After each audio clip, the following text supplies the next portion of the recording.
So after weeks of pestering, I finally gave in and spent an entire day and night playing Legend of Gacha Breath of the Waifu, and I honestly had a really good time. Right up until I tried to catalogue the game's 15 different currencies and realised to make any serious endgame progress I'd have to either play this game as a job or sell a kidney. So let's dive into this extremely successful Eastern open world adventure game and see what it's all about. Ladies and gentlemen, welcome, I'm Josh Hayes, and today I'll be answering the question, should you play Genshin Impact in 2021? We'll be looking at several areas of the game and deciding if it's worth your time. Before we begin, consider dropping a like on the video and subbing to the channel for more MMO stuff, and ring the bell so you don't miss a single future video. As usual, a massive thank you to my supporters on Patreon and Twitch who make my channel possible. More on how you can support at the end. Right, let's do this. Genshin Impact is a third-person open-world adventure game. You journey around this vast land, killing enemies, conquering dungeons, and collecting resources which you use to improve your team. Your team consists of 4 characters. You play as a single member at a time and can switch between them freely with the keys 1, 2, 3, and 4. There are currently 30 playable characters, each one with a different play style and selection of special attacks. The game is available on PC and mobile. It's mostly a single-player game, and progress through the main story is only made in single-player mode, but there is a multiplayer element once the player reaches Adventure Rank 16, meaning you can take on dungeons with your friends. Although Adventure Rank 16 would take about 15 to 20 hours of gameplay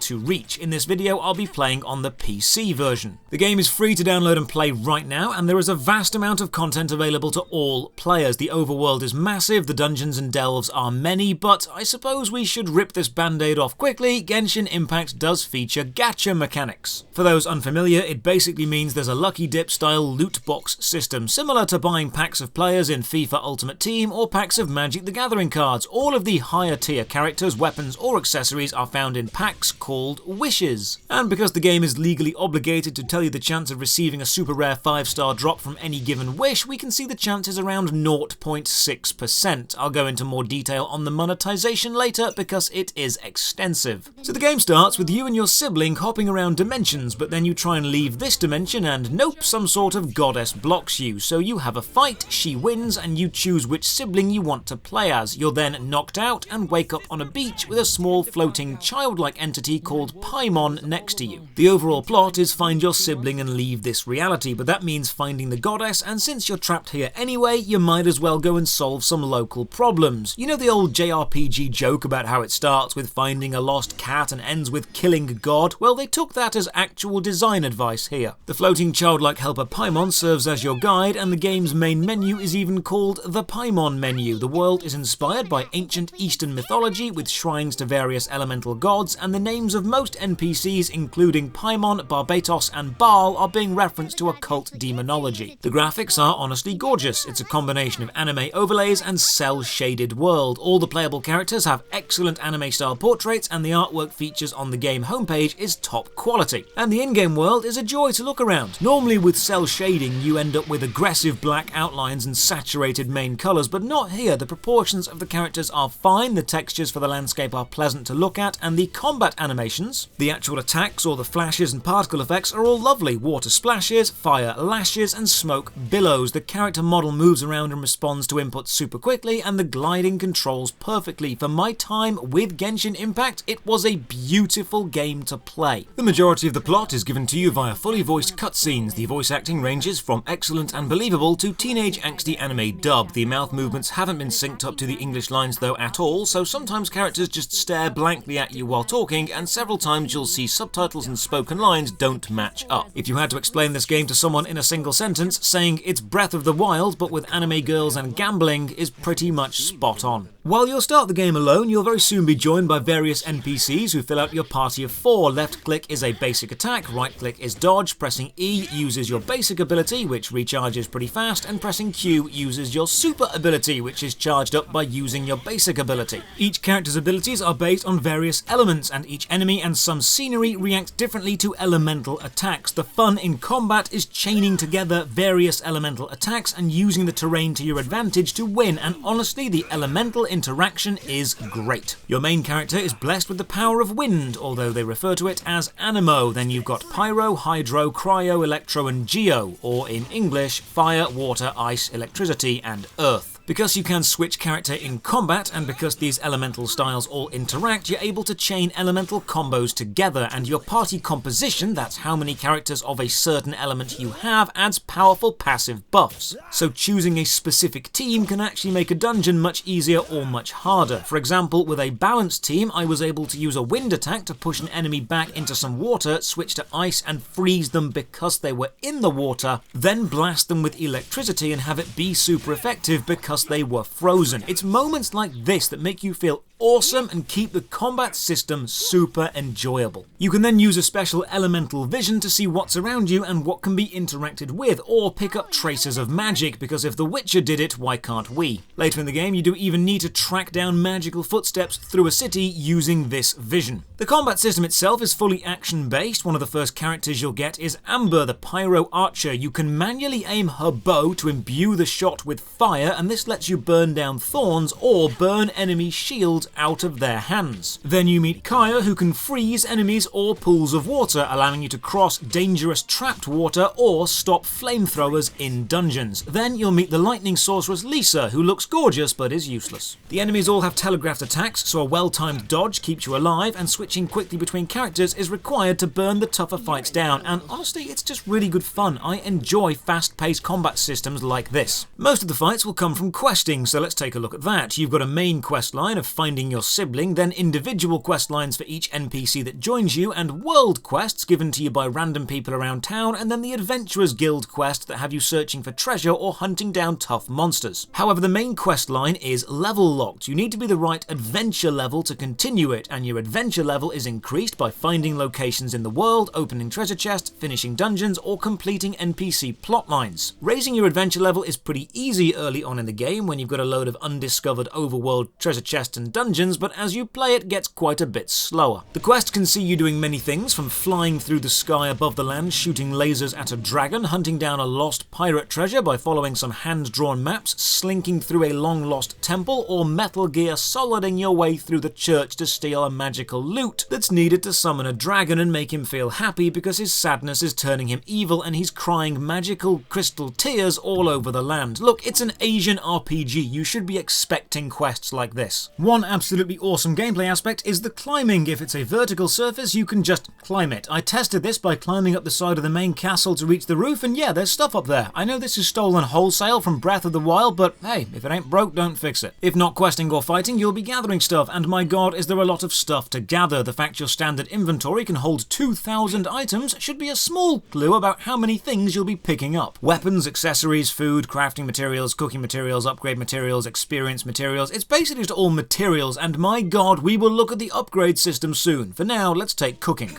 I like the cooking minigame because it reminds me of the minigames in the Golden Saucer from Final Fantasy XIV. You interact with a range, you can find them in town or in the wild, and in a nice touch, if the range isn't lit, you must use a fire elemental ability to light it. Then you choose what you want to make and click when the meter is in the right place. Once you've made something perfectly 5 times, you can automate this process. Food is used from your inventory during battle, so it's the old Skyrim tactic of stuffing 50 cheese wheels into your face just before death. As I mentioned, the game is essentially a solo RPG. You quest, explore, and fight single player, but once you reach adventure level 16, you unlock multiplayer mode, which is just teaming up with people to take on dungeons. It is not an MMO. I do not know why it was advertised as an MMO. This is a single player RPG with a multiplayer edition. It is not in any way a multiplayer focused game. So where's the catch? You've got a free third-person open-world adventure RPG, great graphics, decent plotline, tactical fast-paced action combat, open-world exploration, flying and gliding missions, crafting and cooking, fully voiced acted with multiplayer functionality. It's essentially free Breath of the Wild.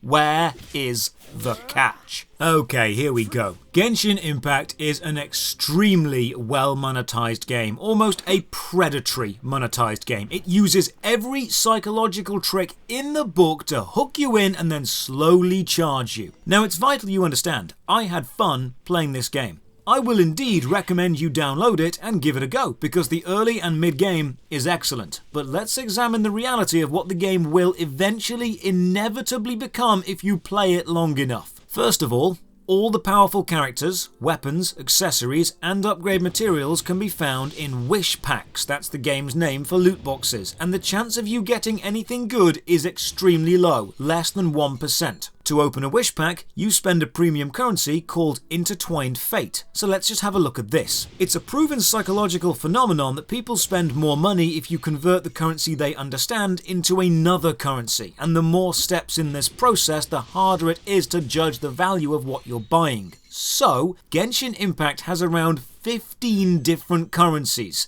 and all of them do something different. You've got gold, or Mora as they call it. Then you've got Genesis crystals you can buy with real money which convert to Priogems. Then you can spend Priogems to buy Intertwined Fate or Acquient Fate, which you spend on wishes for items. And when you wish, you'll also receive Masterless Stardust or Masterless Star Glitter. If you want to buy items from the town vendor, you'll need Anemo Sigils by upgrading Statues of the Seven. To do this, you need Anemoculus tokens which are found throughout the world. Beyond all this, you'll need experience and the upgrade items for leveling up each individual character level, but then characters have level caps and you need to ascend the characters, which uses rare materials. The rare materials are then used to upgrade weapons. The 5 different accessories each character wears must be upgraded separately. Then much rarer dungeons drop items needed to upgrade character star sign charts and unlock new abilities. But to find these rare star sign upgrade items, you need to run higher level dungeons or fight higher level world bosses, but doing this costs resin, and you can refill your resin by either waiting or buying original resin for Priogems. There is even a £5 monthly pack which awards 300 Genesis crystals instantly and then a few Priogems every day for 30 days, but then there's the Adventurer's Diary with world tasks which completing gives you Priogems, but doing the tasks sometimes requires you to do difficult things that require other currencies. So, put simply, the game is designed to have multiple premium currencies simply to make it incredibly complicated and difficult to track how much money you're actually spending on any given upgrade. There are systems within systems within systems, and they all matter and they all affect the strength of your character, and you can upgrade a massive amount of things and you need to gather a massive amount of materials, and some of the rarer materials are hiding in dungeons or behind bosses that use an energy system to limit the amount you can farm them. But absolutely everything can be improved or made easier by spending money. You can buy materials to upgrade or ascend characters, weapons or accessories or abilities or more. You can buy energy refills to farm more. You can buy wishes in packs of 10 with guaranteed 4-star rewards. You can throw your wallet at this game until you have what you want. Now I'm sure there'll be people screaming, but I played it for free, and it is indeed possible to earn Priogems in-game, and Priogems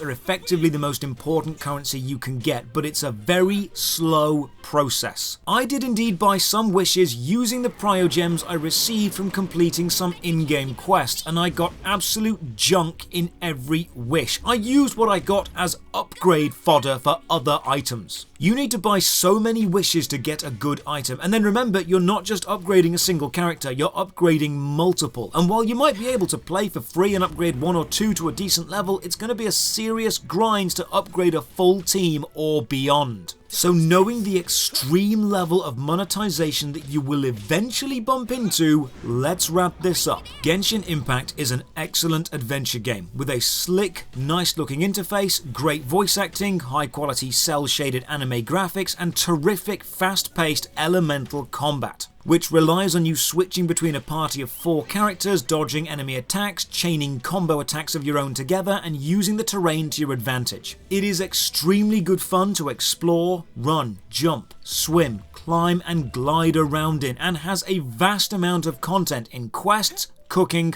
crafting, open world exploration, hidden treasures, and dungeon challenges. And if you play it casually, you will have a fantastic time. But be aware, it is designed to eventually reach a point where if you intend to make serious progress and you don't want to play this game as a full-time job, you will be heavily encouraged to start paying. Every system that can be time-gated or monetized has been, and all of them ultimately fall back to how many Priogems you can throw at it, and Priogems are gained through buying Genesis crystals. This is a predominantly single-player game with gacha mechanics and grind. It's a fantastic single-player game when you start, but it is still very much a single-player game with gambling mechanics and a designed grind. Remember how I've always said free games end up being the most expensive? This is a perfect example of that. If you've got great self-control and you're looking for a casual open-world adventure, Genshin Impact is a fantastic way to spend a few hours, but if you're after a serious lifelong game to really sink your teeth into, if you're looking to try and find your main game, be prepared to either treat this as a second job or to open your wallet.